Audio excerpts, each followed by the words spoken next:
যে খাবারের বিষয়টার সাথে ব্রেস্ট ক্যান্সারের সম্পর্কটাকে আপনি বলেন উন্নত দেশগুলোতে এর সম্ভাবনা বেশি বা রিচ ফ্যামিলিতে এর সম্ভাবনাটা বেশি, এটা কেন ম্যাম? দেখা যায় যে আহ, দেখা যায় যে আহ, যারা হচ্ছে একটু মানে উন্নত বিশ্বে আমরা কি জানি, ওরা হচ্ছে ফ্যাটি ফুড, ফাস্ট ফুড এগুলো বেশি খায়।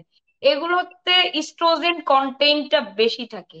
তাদের ক্ষেত্রে এই ফাইটোস্ট্রোজেন বা এই ইস্ট্রোজেন যাদের বেশি থাকে, তাদের ক্ষেত্রে কিন্তু ব্রেস্ট ক্যান্সারের চান্সটা বেশি যায়। যেমন আমরা জানি মানুষের শরীরে ব্রেনে কিন্তু ক্যান্সারের চান্স সবচেয়ে কম। কারণ কি? কারণ হচ্ছে brain developed, this is a develop cell, permanent cell থাকে। পার্মানেন্ট যে জিনিসটা থাকে, ডেভেলপড একটা জিনিসে ব্রেস্ট ক্যান্সার কম থাকে, টিউমার কম হয়, ক্যান্সার কম হয়। সেরকম দেখা যায় যে কোনো ফিমেল যদি ব্রেস্ট ফিড করায়, আমরা জানি যে একটা হিউম্যান ব্রেস্ট বা একটা মহিলাদের ব্রেস্ট ডেভেলপড হয় আফটার ব্রেস্ট ফিডিং বা আফটার ল্যাকটেশন।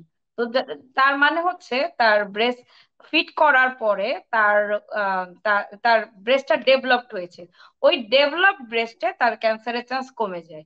তো যাদের হচ্ছে বাচ্চাটা দেরি, বাচ্চা হচ্ছে গিয়ে খুব বেশি ইয়েতে হয়, মানে বাচ্চা হয় না বা লেট লেট এজে যাদের বাচ্চা হয়, তাদের ক্ষেত্রে দেখা যায় যে ব্রেস্ট ক্যান্সারের চান্স বেড়ে বেশি।